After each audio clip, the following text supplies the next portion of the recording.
Hey everyone, welcome to my channel. I'm Momo from the Tax Universe, your tax buddy here to make taxes simple, exciting, and easy to understand. Did you know that in Australia, a convicted drug dealer once claimed a tax deduction for money stolen during a drug deal and actually won in court? Sounds crazy, right? But here's the thing. Under Australian tax law, income is taxed from all sources. The law doesn't care how that income is earned. Illegal or legal, it's all income. So here's the big question. If illegal income is taxable, should the costs of those crimes also be deductible? As the Australian Justice Helly once put it, can a paid assassin deduct the cost of his bullets and depreciate the cost of his gun? Based on a strict reading of the law, the answer was yes. So before we get to this jaw-dropping tax case, let me quickly explain the tax rules in Australia. In Australia, taxpayers are taxed on their net position. That means assessable income minus deductions. The law says income includes amounts from all sources, legal or illegal. And under the general deduction rule, businesses can deduct losses or expenses incurred in earning that income. Of course, there are some exceptions. Fines and penalties are not deductible, and Parliament later added specific rules banning deductions for bribes. But in the early 1990s, nothing in the law said that illegal businesses couldn't deduct their costs, not even costs from a drug-dealing business. Now that you know a bit about the tax rules, let's get to today's story.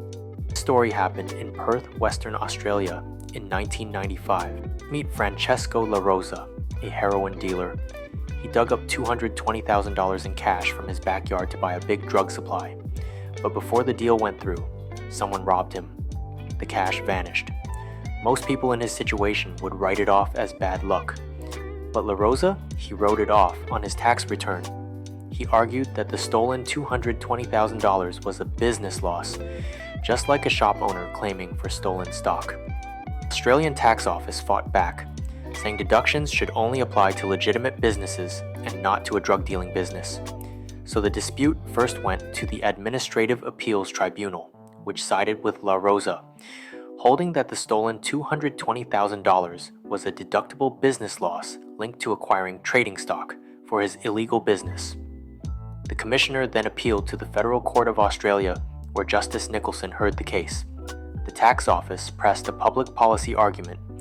Allowing a deduction for money lost in a heroin deal would undermine the criminal law by letting an offender benefit from wrongdoing. But Justice Nicholson disagreed. He said, "The law doesn't mention legitimate businesses. It simply allows deductions if the loss is tied to producing income. Trying to add morality or public policy into the law would create uncertainty and make the system unpredictable." So, unbelievably, La Rosa won the first round. His stolen drug money was deductible. The Commissioner appealed again. Surely the higher court would overturn this, right? Wrong. The full Federal Court of Australia, 3 judges, all agreed with Nicholson. Justice Helly explained it clearly. Illegal businesses pay tax on their income, so they must also get the same deductions. Otherwise, criminals would face harsher tax treatment than legal businesses. The tax office argued again that public policy should prevent this, but Justice Helly responded, "It's Parliament's job to fix the law if that's what people want. The tax system is designed to tax income neutrally, not to punish criminals.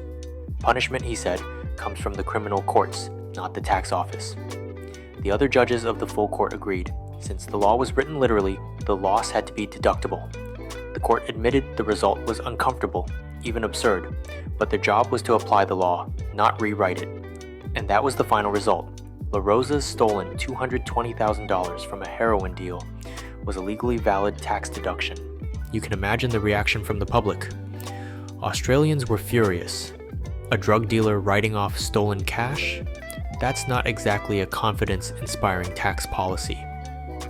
Critics argued this ruling undermined the integrity of the system, but supporters said the court was right. Taxation should be neutral and predictable, not a moral judgment. If Parliament didn't like the outcome, it had the power to change the law, and that's exactly what happened.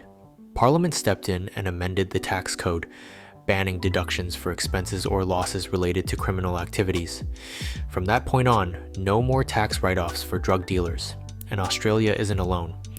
Other countries also acted to prevent this kind of absurdity. For example, the US had already solved the problem with Section 280E of the Internal Revenue Code, which flat out denies deductions or credits for businesses trafficking controlled substances. So American drug dealers don't get to claim anything on their returns, though the IRS still makes them pay tax on their illegal profits. In the end, the law closed the loophole, but La Rosa's case remains a classic. A reminder that when tax law is applied literally, it can lead to shocking, even absurd results.